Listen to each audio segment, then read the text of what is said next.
لو جينا نتكلم بالارقام، فعمر كاتو عنده 31300 مشترك. على الناحيه الثانيه فاحمد نبيل في سي عنده 19500 مشترك. عمر كاتو عامل 59 مقطع على قناته على اليوتيوب. في الناحيه الثانيه احمد نبيل في سي عامل 46 مقطع على قناته على اليوتيوب. عمر كاتو جايب لحد دلوقتي على قناته على اليوتيوب 1,979,000 مشاهدة وشوية كسور. على الناحية التانية فأحمد نبيل في سي جايب لحد دلوقتي على قناته على اليوتيوب 856,387 مشاهدة. عمر كاتو عمل قناته يوم 9 يوليو سنة 2018. الناحية التانية أحمد نبيل في سي عمل قناته يوم 26 نوفمبر 2020.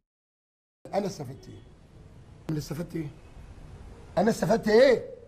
السلام عليكم. لا تنسوا الاعجاب بالفيديو والاشتراك في القناة تشجيعا لنا لنستمر بنشر المزيد ان شاء الله.